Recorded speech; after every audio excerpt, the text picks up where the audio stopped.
Olá pessoal, começando, deixa eu ver, a sala tá ok, PC tá em ordem, Buiu tá em ordem. Olá pessoal, sejam bem-vindos, eu sou o Leandro Avelar e esse é o Estúdio Criativo. A gente está reunido aqui nessa tarde maravilhosa, são 2h10, atrasamos aí 10 minutos para começar a nossa live hoje. Hoje é 25 de setembro de 2020. Sejam bem-vindos.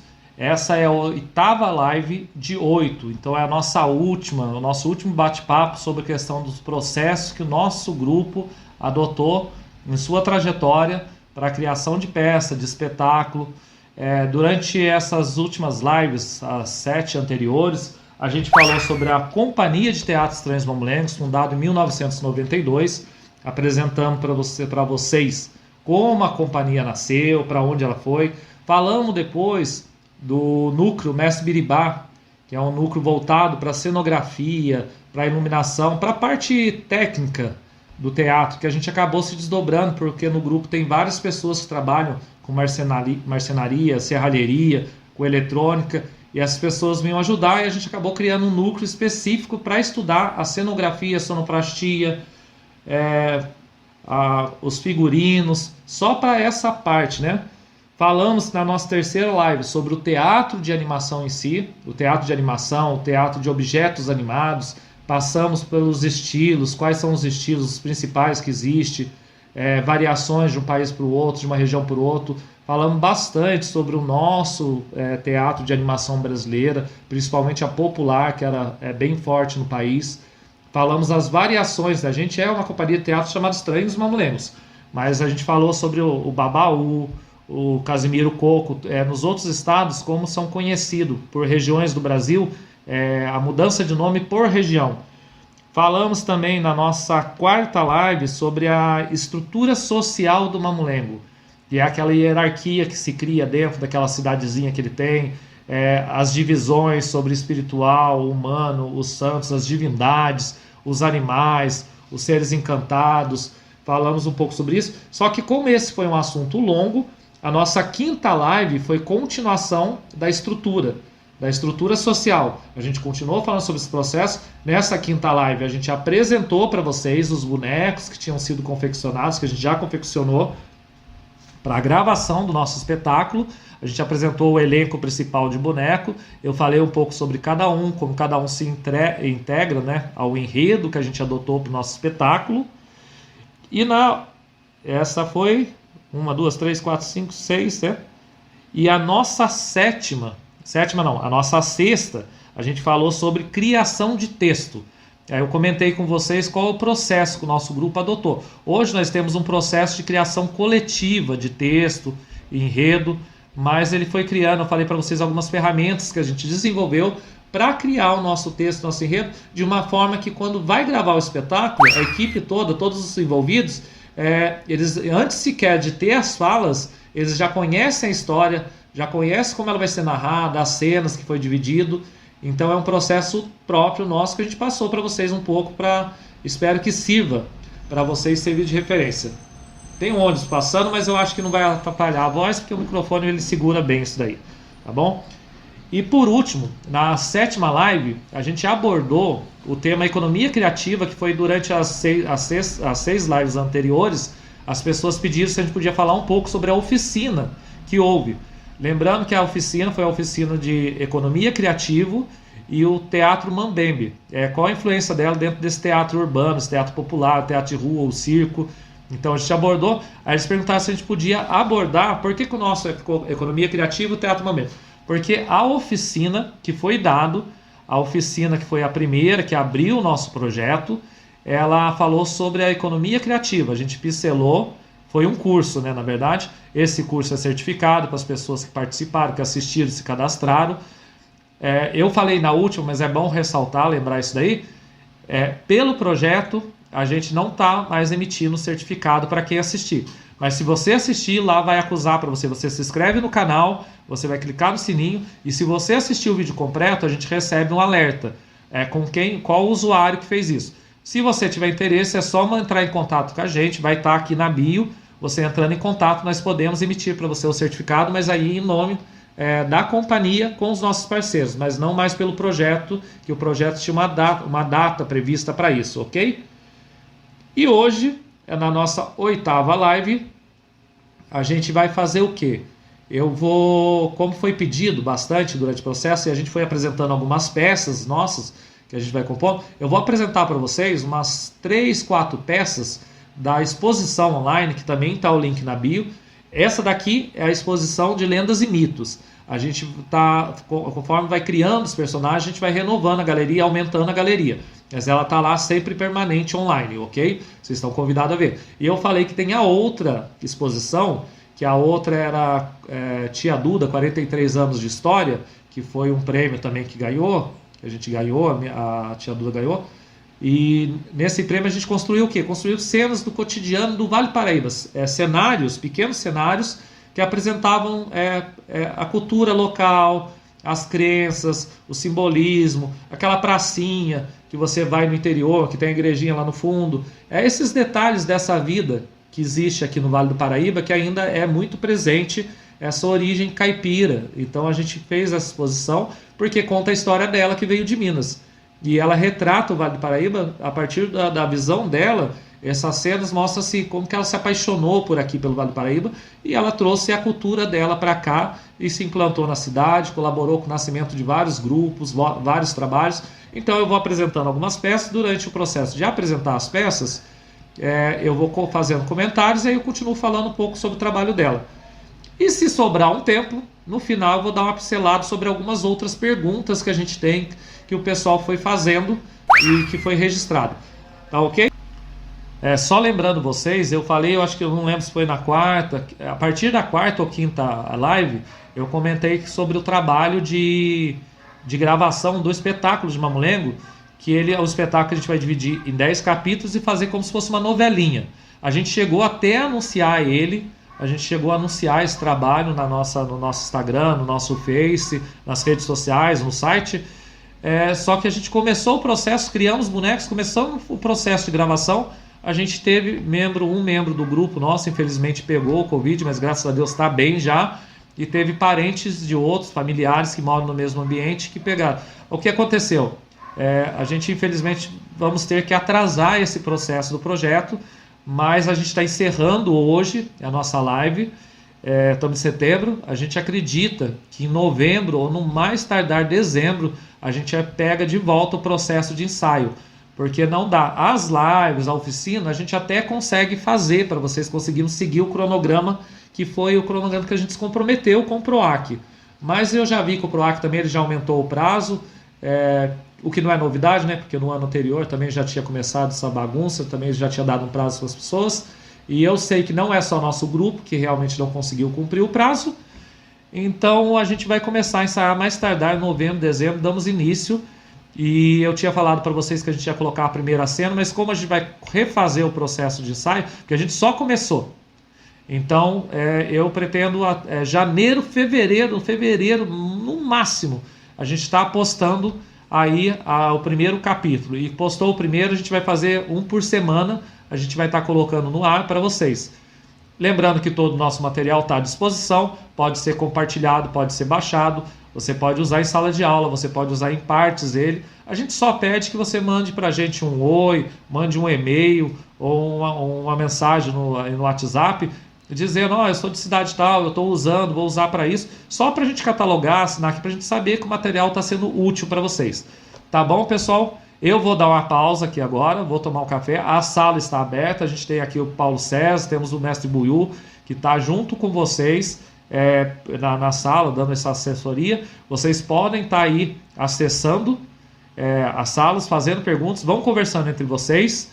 Eles vão estar apresentando algumas fotos da galeria, das duas galerias no Aço de Arte, mas quando eu vou estar com o primeiro cenário dessa exposição do interior e vou trabalhar o comentário em cima deles, porque a gente vai fazer o quê?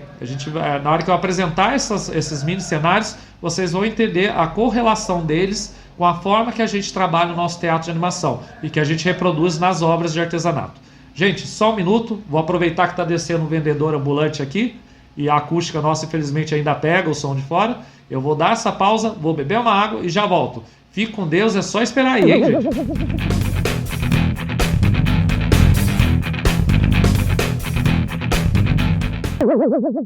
Ok, tá tudo certo aí na sala do bate-papo. Vamos voltar? Vocês vão me avisando qualquer coisa, como o notebook não tá aqui, tá bom? Pessoal, vamos dar continuidade ao nosso trabalho. Essa peça daqui, ela retrata uma cozinha, é uma cozinha mineira. Como que foi feito o trabalho? Essa peça aqui foi confeccionada por mim, o mestre Buiú, que está aqui, e a tia Duda Bonequeira. Como eu disse, a tia Duda, hoje ela já não consegue mais fazer os detalhes pequenininhos por causa da mão dela, então ela fica ajudando, hoje a gente colabora com ela, ela vai passando para a gente as informações, como que ela quer, o que faz. Aí a gente deixa para ela os detalhes, o acabamento ela mostra onde vai colocar. A costura ela ainda está conseguindo fazer, mas esse tipo de trabalho que ela fez muito na vida dela, ela já não está conseguindo fazer sozinha. Por isso que a gente se juntou. Eu com o mestre Buiu somos aprendizes, que estamos com ela há anos aprendendo. Eu aprendo desde criança porque ela é minha mãe, e foi ela que me ensinou todo o trabalho que eu tenho. Mas essa peça nossa, eu vou dar a volta aqui para ficar mais fácil para falar. Deixa eu ver aqui. A questão do microfone, vai perder a voz, né? Vai perder um pouco. Então vamos lá, gente. Eu acho que não vai funcionar muito por causa do formato que está aqui. A gente ainda não tem um microfone aéreo, mas eu vou falar para vocês. Essa cozinha, você vai achar todos os elementos de uma cozinha mineira. Ela tem aproximadamente 128 peças individuais separadas. É que você olhando o quadro geral, você não percebe. Mas eu vou estar junto falando aqui, a gente vai estar postando umas fotos mais detalhadas, mais próximas. Vocês vão ver os detalhes. As frutas dentro da cozinha, aquela louça, aquela comida em cima do fogão a lenha que está curtindo, aquela linguiça, aquela carninha de porco que fica ali pingando, secando para depois. É a panela, a frigideira, é aquela lenha embaixo desse fogão a lenha. Você tem aquelas louças tradicionais, você tem aquelas peças de cozinha mineira, que os antigos, não é imantado que fala, eu acho que todo mundo já conhece, você tinha aquelas xicrinhas, aquelas chaleiras, que era de um metal esmaltado, aquele material esmaltado. Você tem os pratos. Na parede aqui a gente tem os detalhes, assim, você vê uma roda antiga de carroça, você vê uma viola parado ali. A gente tem ali a rede pendurada dentro da cozinha, que era tradicional. Eu lembro da casa da minha avó em Minas, era desse jeito. Você tem a tarrafa ali no canto do armário. Aí você vê num cantinho, você tem ali o machado preso, você tem o embornar, você tem o estilingue, você tem a peneira feito à mão de bambu. Você tem o baú que guarda as coisas. No outro cantinho da cozinha, a gente tem ali o pilão. É o pilão que eu lembro do pessoal sentar junto. O Buiú na casa dele ainda é tradição. Todo ano ele é o oficial que faz essa parte. Todo ano eles fazem paçoca tradicional na casa dele, que é uma coisa que você não vê mais hoje, a família sentar, aí faz aqueles potão de paçoca pro pessoal, senta, conversa, bate papo. Ali você tem a nossa querida avózinha, a avózinha preparando a mesa, aquela mesa que já tem um vaso de flor, tem umas frutas, ela lá já tem ali um pão, tem um queijo, ela tá levando ali aquele bolo que foi assado agora há pouco. Você tem no canto do armário lá, em cima dele você tem um baú, aquele baúzinho que sempre tem no canto do lugar guardando umas tranqueirinhas, que quem vai para casa de vó que tem essas coisas adora mexer nessas caixas desses baús, abrir para ver o que tem. Você tem ali um cacho de banana, que é uma coisa, marca registrada em Minas. Você entrar, tem um cacho de banana inteiro, inclusive com o coração do cacho pendurado, ali amadurecendo.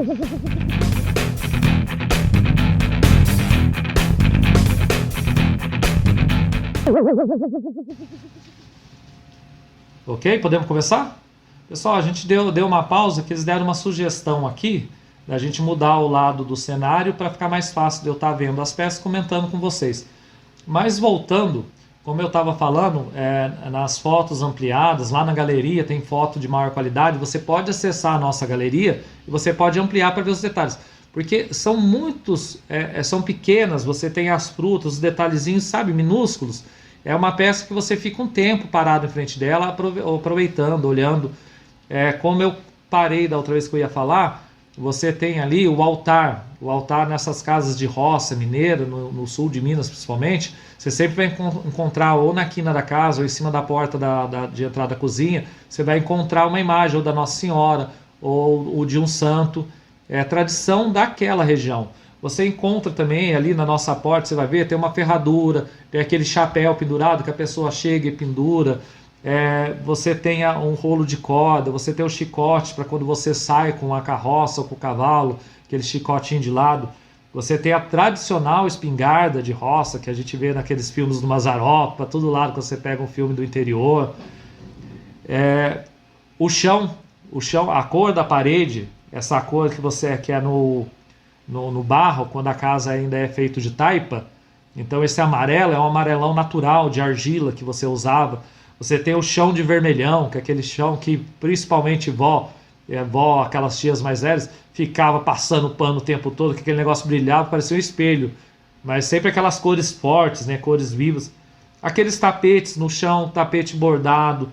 Você tem as frutas. Aqui desse lado, uma coisa que me chama muita atenção é o bebedouro de água, né? É o filtro de água de barro, que é uma coisa tradicional lá aqui do Vale também, mas você pega mais em Minas, esse filtro de barro. Até hoje vende, as pessoas usam em muitas casas. É a água mais gostosa que tem, o filtro de barro. Aí você tem aquela galinha angolana ali, feito de uma pecinha de cerâmica. Mas eu lembro que na casa da minha avó ela tinha paninho bordado com essas galinhas, ela tinha iminha que ela colocava nos cantos das coisas.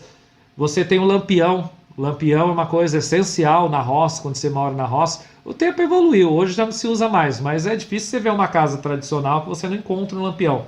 Eu falei aqui em cima da roda de carro de boi, você também tem ali a guia, que é onde é travado o pescoço do boi para puxar essa coisa. Você pode olhar, você vai ver ali as varas de pescar, cachumbadas, você tem ali a tarrafa. Eu lembro do meu avô acordar a gente, meu tio acordar, para você ir ajudar, bater tarrafa ou esticar rede no rio ou na represa à noite, de madrugada, a gente fazia muito isso. Lá perto da mesinha a gente tem ali um joguinho de cabaça. Cabaça é uma coisa típica de Minas, que você acha para todo lado, é sempre usado. Olha, os detalhes, se eu for ficar aqui, eu vou passar a tarde toda falando. Essa peça é uma peça que você tem que ver, tem que estar perto dela, tem que observar. A gente vai colocar, ainda não colocamos lá na galeria, mas uma das coisas que a gente vai fazer é catalogar todos os itens que tem e colocar na lista. E eu vou tentar usar aquele aplicativo que tem do Google agora, que você usa para exposição, que a pessoa pode clicar na peça e vai dar o nome da peça, o que é, as referências. Porque tem muita coisa aqui dentro, que eu vejo crianças que já viram esse trabalho, que a gente já levou, já apresentou, e não só crianças, adultos que não têm muita intimidade com a roça, sempre vem a mesma pergunta, o que é aquilo, para que serve, o que é aquele outro negócio, e a gente começa a explicar os detalhes, para que vai, para que se usa. A gente tem aqui do lado o estilingue hoje ninguém usa mais, mas antigamente o estilingue era muito normal você ter o estilingue, você usar o embornar, aquele embornar de jogar no ombro. As latas de leite, essas latas de leite eu lembro de você levar lá no portão ou na porteira, deixar lá para o leiteiro passar de manhã, ele passa, ou retirava para quem vendia o leite, ou tinha que você deixava lá menor, deixava para ele tirar, deixava os engradadinhos com as garrafinhas de vidro para ele deixar leite para você. Essa é a primeira peça. Mas por que eu estou apresentando ela para vocês? Porque o nosso trabalho, apesar de ser uma companhia de teatro de mamulengo, que é um tipo de teatro típico da região de Pernambuco, ele tem sua versão em Minas. Então você tem o Casimiro Coco, o Babaú, você tem as versões. Só que a gente trouxe aquele ritmo do teatro de mamulengo, que é o ritmo do teatro de cordel, do cordel em si, do repente, que é uma fala rápida, agitada, uma correria, e a gente mesclou com ele a nossa cultura, o que a gente está habituado, que é essas referências mineiras. Então você vai encontrar dentro dos nossos espetáculos esse misto da influência do cordel lá daquela região com a influência dos personagens, dos elementos e lendas que tem aqui no Vale do Paraíba e Minas, que é o que faz parte da nossa referência, inclusive na criação dos personagens. Aqui você tem a nossa vozinha, trazendo aquele bolo, sabe? Aquele bolo de milho com aquela coberturinha. E essa avó é a mesma avó que a gente tem lá, que é a avó Dita. São as referências na construção dos personagens, dos elementos, incorporam todo o nosso trabalho, ok? Eu vou dar mais uma parada aqui, o pessoal vai trocar de novo o cenário.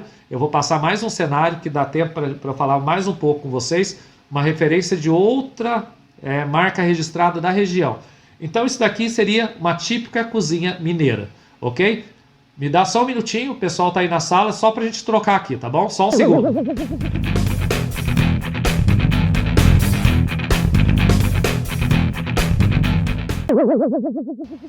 Olá, voltamos, trocamos já a peça. Essa peça aqui, a gente chama ela de cotidiano. Essa peça ela retrata, você tem as vielas, aquelas ruazinhas estreitas que você tem no interior. Aqui a gente tem um empório. O empório é um local, é como se fosse o nosso mercadinho hoje, mas o empório, a diferença dele é que as coisas vinham em saco. Você tinha saco de arroz, saco de grão, você tinha as bebidas maiores, as coisas você comprava em pedaço, em peso. Não era tudo tão embalado que nem é hoje. E nessas vielas você também tinha, que retrata também como são as praças de lá, você tem os banquinhos da praça, você tem esses postes antigos, aquela iluminação mais antiga. Aí você tem ali o lugar que o casal senta para namorar, uma pessoa senta para ler um livro, para ver. Você tem ali um namorado se declarando. Você tem do lado de cá um ponto de venda de doce, aquele doce artesanal. É uma área de parada que tem do lado da estalagem. Aqui a gente pode ver a figura do padre, o pároco, o vigário. O nome muda dependendo de onde você está, mas é aquele vigário que fim de semana ele vai andar ali tradicional. Em São José a gente tinha um vigário que quando foi confeccionada essa peça, a imagem dele veio viva, porque eu fiz catequese com ele. Ele foi muito famoso em São José, que era o Padre João. O Padre João, ele andava com essa batina preta tradicional e com o chapéu, sempre chapéu, e com aquela bengala dele na mão. Ele fundou várias casas de crianças em São José, várias entidades. É uma figura bem lendária aqui no Vale, não só em São José, mas no Vale do Paraíba todo. Você tem a menina apresentando para ele aquele doce artesanal caseiro. A gente tem ali o burrinho do florista amarrado, que é aquele burrinho de carga que era dos tropeiros, que carregava de tudo para cima e para baixo. Você tem o rapaz ali na frente levando os barrilzinhos de conserva, de material. O pipoqueiro servindo a criança. Tem o violeiro sentado ali no chão, com o cachorrinho do lado dele, observando a cantoria. Tudo isso faz parte desse cotidiano. Outra coisa, bem ritmo do Vale do Paraíba e do interior de Minas, é aquela mesinha de truco. É difícil você vir em alguma cidade de Minas ou do Vale do Paraíba e que ainda não tenha a tradição do truco no final de semana, na porta do bar, na calçada. Você escuta o pessoal, tem os campeonatos. Naquela mesinha, se você olhar com atenção nas fotos depois, lá dentro da galeria, uma coisa que todo mundo que já foi para o interior, que joga truco, essas coisas, é o marcador de tento, que é aquela pecinha que você vai marcando o jogo, as cartas, conforme está rodando. Outra figura que ela não é só a figura em si, você vê muito nessas coisas. Aqui a gente tem a namoradeira, ela está ali na cerca desse empório, mas ela é tradicional, a ideia da namoradeira, que hoje você compra o artesanato, que ele é feito, aqueles bonecos, que você coloca na beira da sua casa, coloca no umbral, se você estiver distraído, você acha que tem uma pessoa parada lá te olhando, ela vem disso, ela vem dessa referência do interior, que você tinha aquelas janelinhas das casinhas, que aí ficava as moças lá na janela, arrumada, com o braço cruzado ali, olhando a procissão passar, olhando as pessoas movimentando, que era uma forma de paquera. O rapaz sentava do outro lado da calçada para provocar, para mexer com ela, para fazer aquela cantoria. Aqui você vai olhar, esse cenário ele retrata não só esses mercados, comércios antigos de Minas, que você vai lá, você encontra esses casarões em pé ainda, mantido, tradicional, como você encontra muitas travessas, as vielas, que é aquelas travessinhas típicas desses locais. Você, como eu falei, você encontra os bancos. Esse é o dia a dia. Hoje aqui é só um simbolismo, não tem tudo que tem, tem nessas feiras, as coisas e nas praças. Mas é para você ter uma ideia mais ou menos do cotidiano. O que é um cotidiano? O que é um fim de semana? Um dia de domingo, um feriado dentro de cidade pequena? Onde as pessoas têm os locais que elas vão para conversar, para bater papo, para comercializar. É um ritmo de vida diferente. ele é diferente do nosso ritmo de vida, é uma cultura, a veste é diferente, a forma de se vestir. Hoje estamos evoluindo, claro, mas você ainda encontra locais desses que são nostálgicos. Você vai lá, dá aquela nostalgia. Parece que você está dentro de um cartão postal, ou dentro de um vídeo antigo, uma filmagem antiga. Essa peça, ela chama Cotidiano. Eu vou apresentar para vocês uma outra peça. A gente vai dar uma parada aqui na câmera, como sempre a sala está aberta, só para trocar e a gente já volta, ok?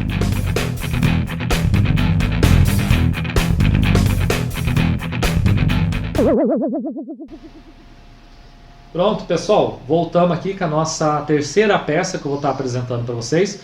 Eu devo apresentar ainda mais duas peças.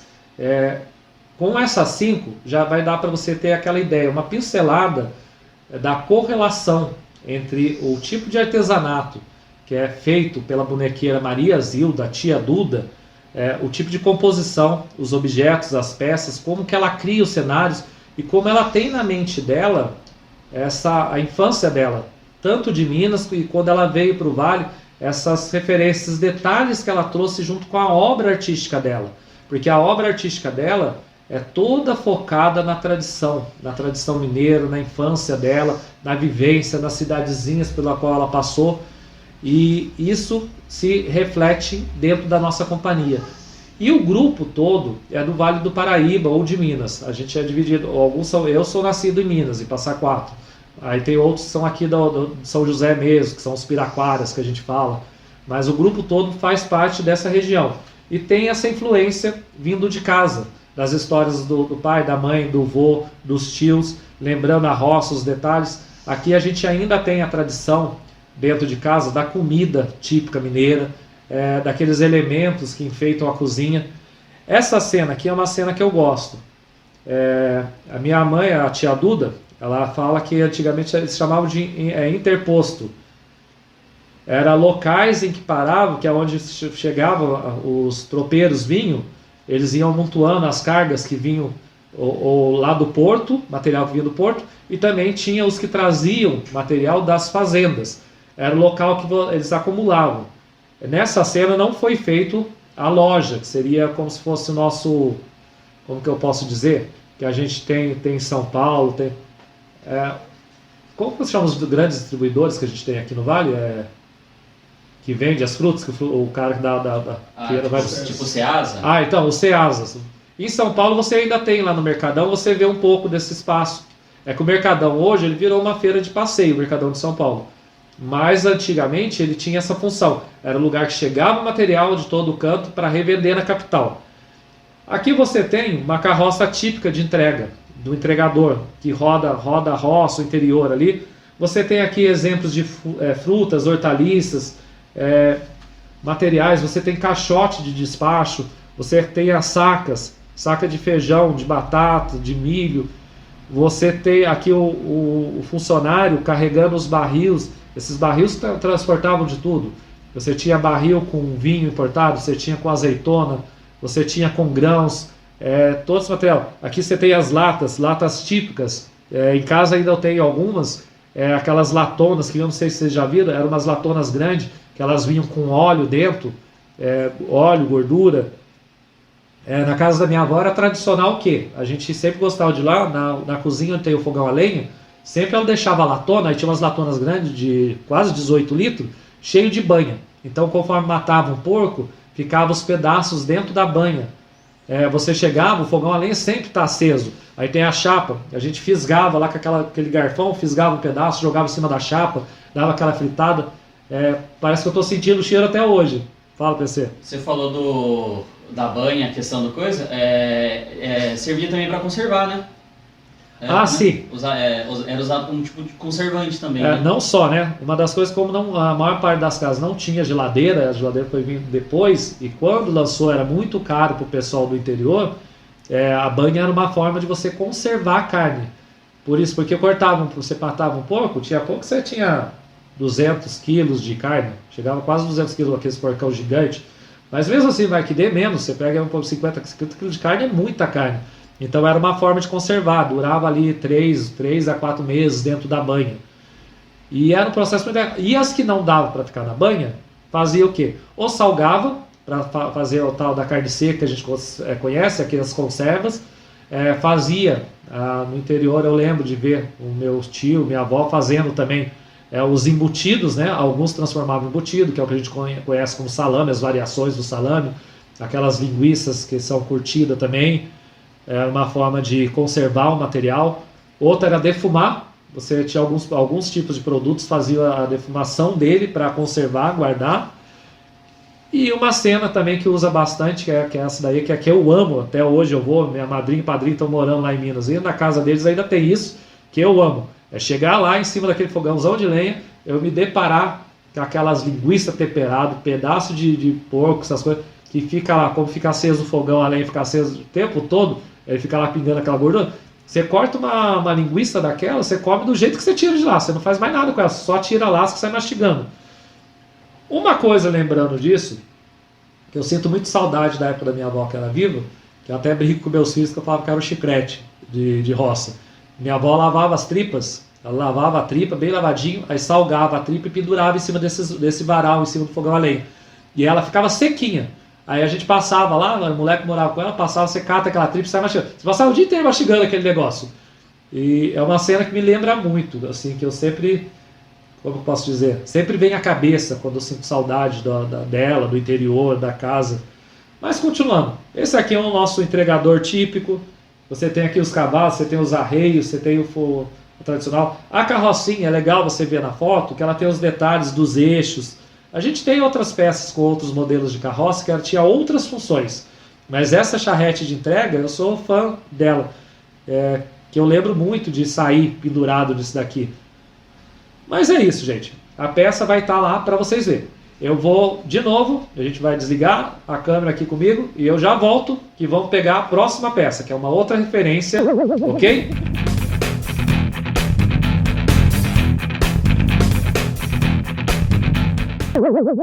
O painel? Olha, pessoal, voltamos. Essa é a nossa quinta peça.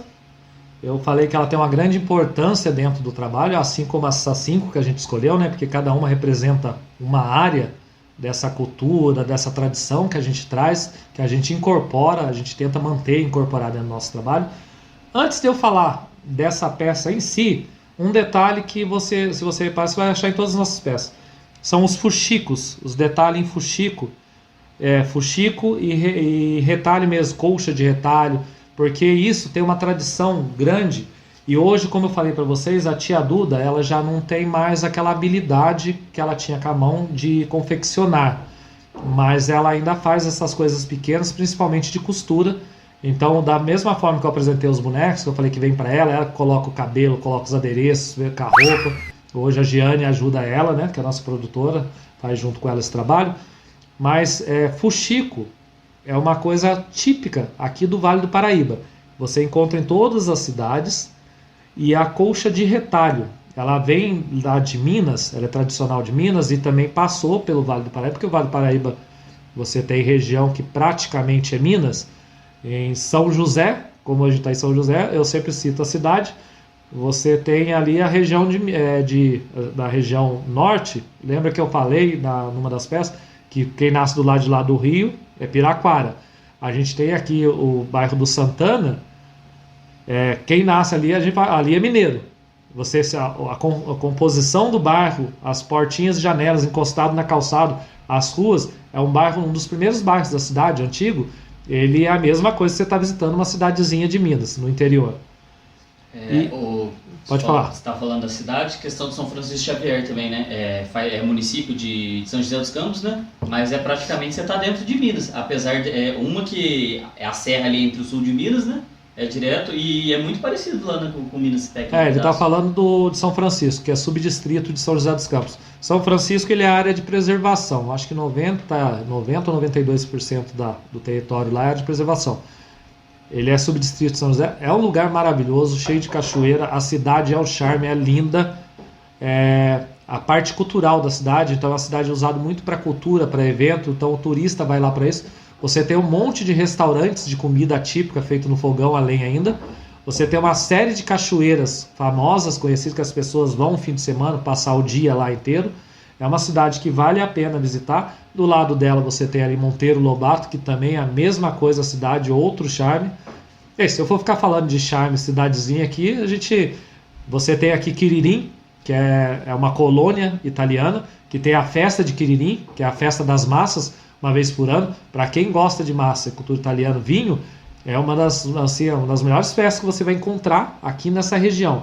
Mas cada cidadezinha daqui, ela tem um pedaço da cultura mineira e um jeito de retratar essa cultura. E são todas acolhedoras. Mas voltando para a nossa peça. Por que essa peça ela tem, eu falei que ela tem um significado maior? Essa daqui é a Festa de Reis, que a gente chama essa peça. O nome da peça é em homenagem à música do Tim Maia mesmo, que eu sou fã dessa música dele. Mas ela representa, assim, é uma cena que ela foi feita para representar várias das festas e festejos que você pega no sul de Minas e no Vale do Paraíba. Então você tem o mastro de São Benedito, você tem aqui em cima, você tem aqui a Nossa Senhora, e em volta você tem os três santos casamenteiros, que são as festas casamenteiras, que são as festas juninas. Você tem a bandeira do Divino, você tem a bandeira do Sagrado Coração, você tem a festa São Expedito. Então você tem aqui representado várias festas, a gente mesclou e criou um cenário, uma figura que representasse essa diversidade cultural. E não podia ficar de fora a tradição do boi e do cavaleiro, que é a dança dos dois. A dança do boi, que é uma dança típica. E essa dança, você vai encontrar ela no Nordeste brasileiro, é muito forte. E aqui em Minas, ela também é muito forte, essa presença desses boizinhos, desses cavalinhos que você veste. Você vai para a rua, para os festejos, dançar, participar, brincar. E ela representa a fé local, toda essa história ligada a essa região, que é uma região que quanto mais antiga a cidade do Vale que você pegar, maior o número de igrejas você vai encontrar no local. Aquelas igrejinhas, você entra em estrada de terra, você tem aquelas capelinhas espalhadas. A gente tinha umas 2, 3 capelas que a gente usava de cenário nos projetos antigos de boneco. Eu vou ver se eu encontro na edição do vídeo, como eu sempre falo, nas outras essa eu não falei no começo, mas lembrando, a gente vai editar, a gente vai inserir informações, inserir imagens durante o diálogo, para não ficar uma coisa muito extensa, para gravar tudo que não precisa. Então vai ser uma edição. Essa edição vai subir na bio, vai estar lá todos os links de referência, de importância, de coisas que a gente cita. Então, o pessoal já anotou aqui para mim, eu vou ver se eu acho algumas fotos antigas, de espetáculo antigo, onde a gente tem ainda essas igrejinhas, que a gente trabalhava com uma Mamulenga, ele tem essas igrejinhas, para vocês terem uma noção, porque ela foi retratada disso mesmo, de beira de estrada. Outra coisa que você vê aqui, qualquer estradinha que você pega, cheio de curva, que entra para dentro da mata, essas coisas, aquelas cruzes e capelinhas pequenas, mas principalmente em ribanceira, curva, onde alguém faleceu, se perdeu, houve um acidente. Então, é difícil falar do Vale do Paraíba, da cultura, e trabalhar com teatro popular e tradicional, sem abordar a influência religiosa, a importância da religião dentro desse local. Você tem grandes festas aqui. O museu recentemente, todo ano ele faz o encontro de tropeiros, ele faz o encontro de folia, de grupos de folia, tem aqui, tem lá em São Vicente, não, lá embaixo do lado de Areia, Silveiras tem um encontro bonito lá, você tem o pessoal do Jongo, você tem o pessoal de Catira, você tem o pessoal do Moçambique. Então a variação e a quantidade de festas e referências é gigantesca. E elas é uma característica que você vai encontrar, elas sempre misturam a cultura portuguesa, a cultura afrodescendente dos escravos que vieram para essa região e as referências indígenas, que foi o primeiro povo dessa terra. Então você encontra, dentro de cada festa, cada elemento, você vai encontrar, sempre tem um objeto, um símbolo, algo que se usa que refere a uma dessas três, ou normalmente você encontra as três referências dentro do mesmo evento, da mesma festa. E dentro disso também temos o pessoal da capoeira, os grupos de capoeira, os mestres capoeiristas, que são os que mantêm as cantigas, os cantos, as danças também típicas deles, que entram nos festejos, e várias dessas festas têm a participação dos grupos de capoeira que ajudam, colaboram em manter a tradição de se reunir e fazer a dança, que a capoeira, acima de tudo, ela é uma dança tradicional. E é um espetáculo, é nacional, é brasileira, mas é muito forte nessa região. Essa região a gente tem um mestre, que é o mestre Lobão, que ele é conhecido praticamente no mundo inteiro, e hoje você tem aluno dele espalhado pela Europa inteira, dando aula, que saíram daqui da academia dele. Ele é o Besouro Mamangá, o grupo, você lembra? O grupo dele? Eu não lembro agora, porque são vários grupos, como não é a minha área, eu só vejo nas festas, tudo, mas eu sou muito fã. Mas o mestre Lobão, ele é um famosíssimo, tanto na região como no país e fora. E participa de encontros, palestras. Mas, gente, é isso. Essa foi a quinta peça. Essas 5 peças mostram 5 segmentos, 5 elementos que incorporam o que o grupo traz como proposta, traz como vida e experiência. E essa experiência a gente converte em história, em brincadeira de mamulengo, no diálogo, na música que se escolhe, nesse jogo. Devo falar que eu comentei com vocês que a gente vai gravar no final do ano, porque atrasou o processo da peça por causa da doença, infelizmente, mas o pouco que a gente começou a ensaiar, eu acho que eu cheguei até a comentar com vocês, a gente sentiu um impacto gigantesco por causa do Covid, desse distanciamento, de você preparar um trabalho, porque é um trabalho tão vivo, que a gente trabalha com o quê? Com a rua, com a cultura diária, a praça, tá na rua, tá vendo as pessoas conversando, dialogando. Os nossos espetáculos não são espetáculos fixos, que a pessoa não pode interferir. A gente tem um roteiro, mas esse roteiro eu deixei claro para vocês, a gente está acostumado com a intervenção pública, você está na rua, a criança interfere, a gente faz muito para a criança participa, ela conta onde está um personagem ou outro, ela grita com o boneco, ela bate palma, ela manda ele se esconder.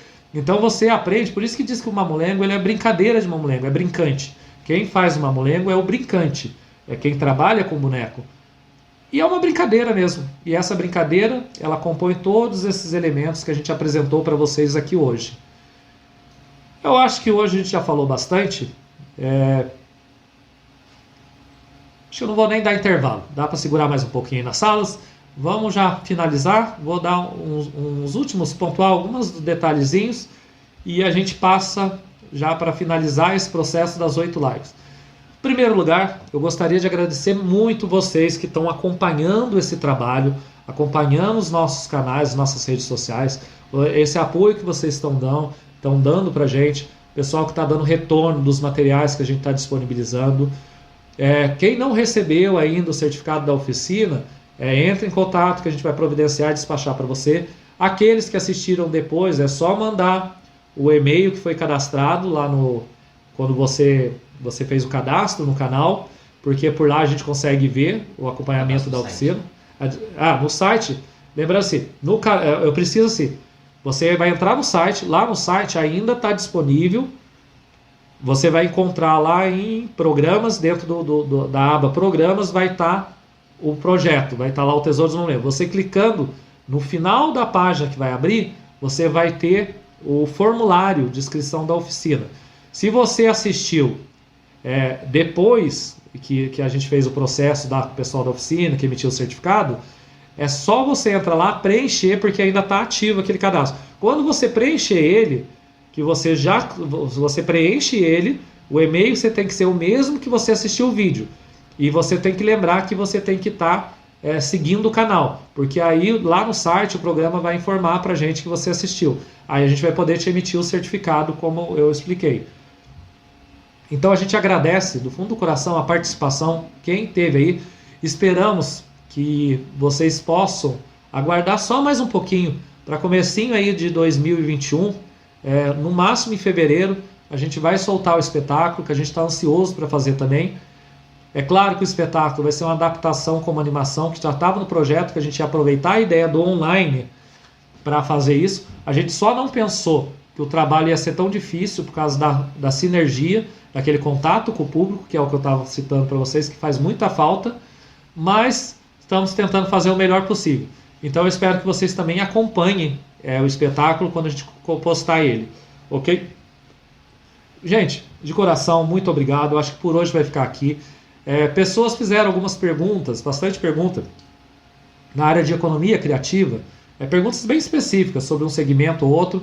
Eu falei com o professor Fabrício, que o professor Fabrício ele é mestre em economia criativa, com ênfase em desenvolvimento regional, com base na arte, porque a formação dele é de arte, ele era dançarino, perna de pau, ele é iluminador profissional, maquiador, trabalhou com teatro por anos, tanto manipulando boneco, encenando, como também dirigindo espetáculos.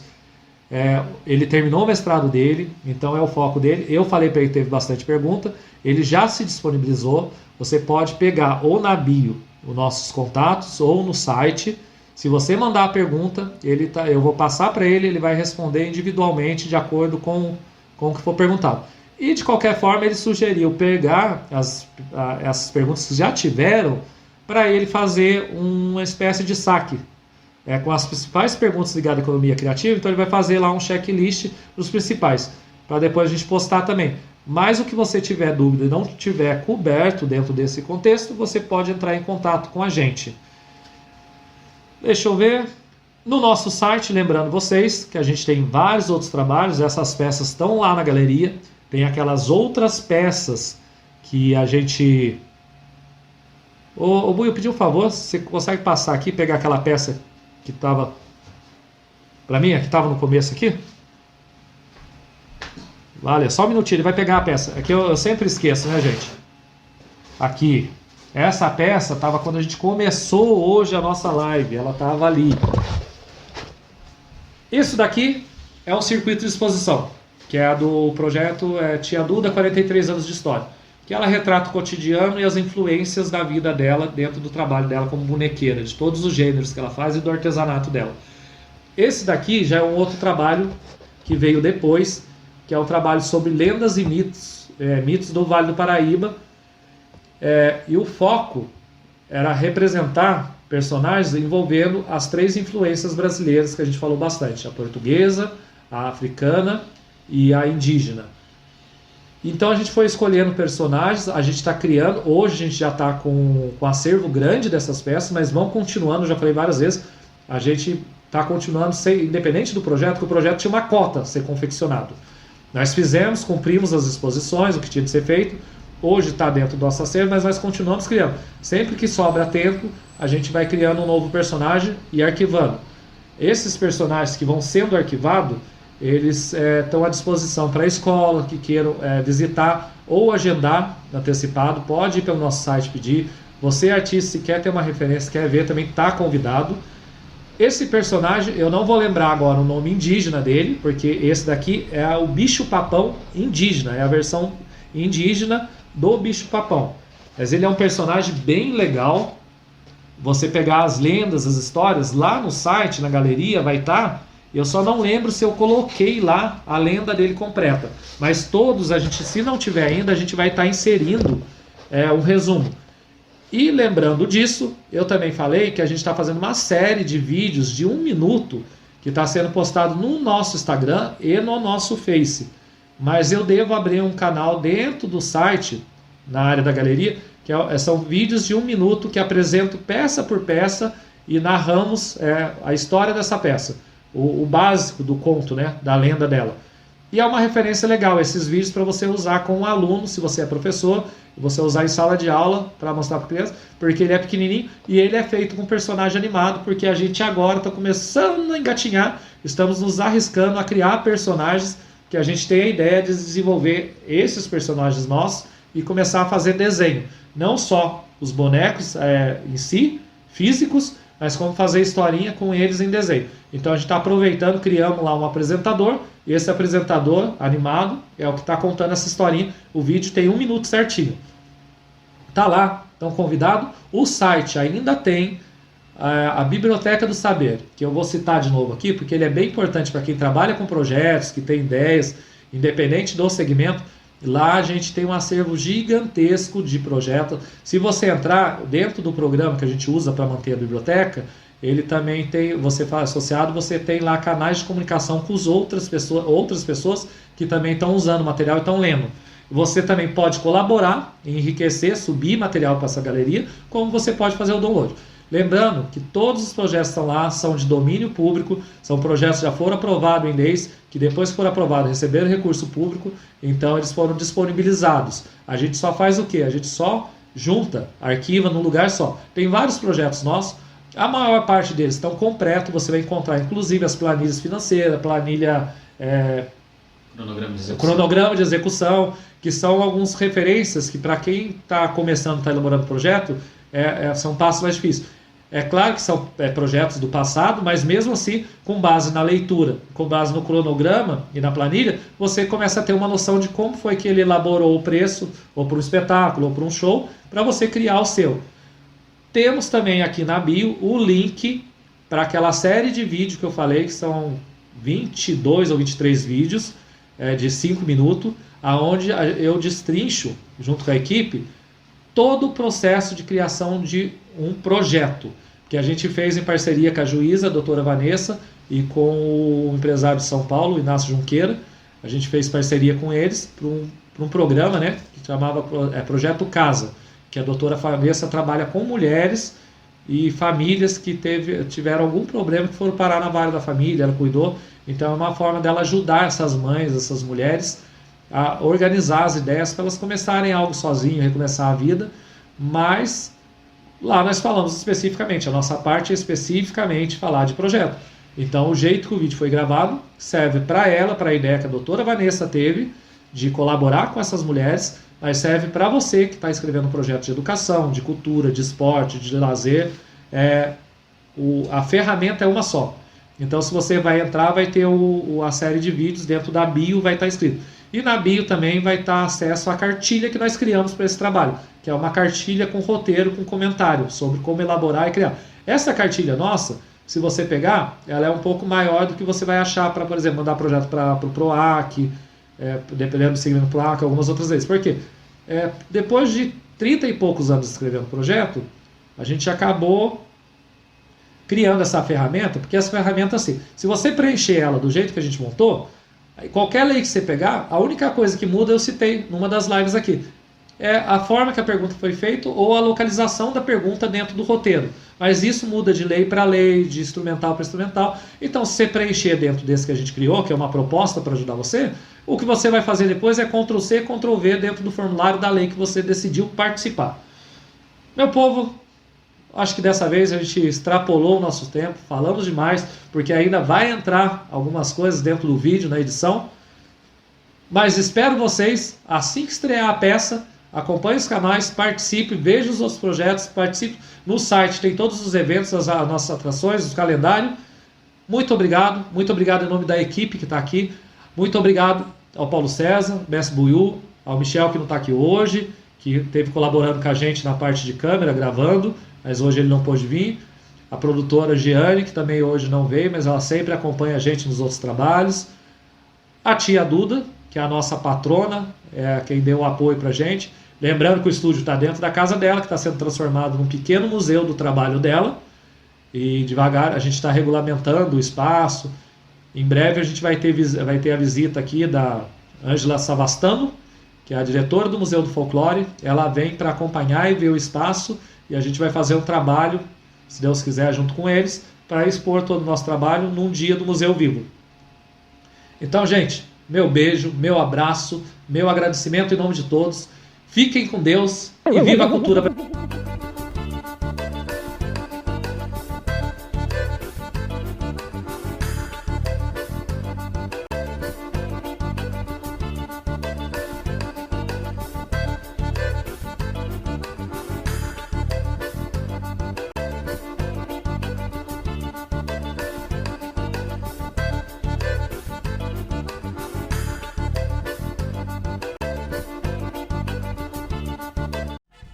Música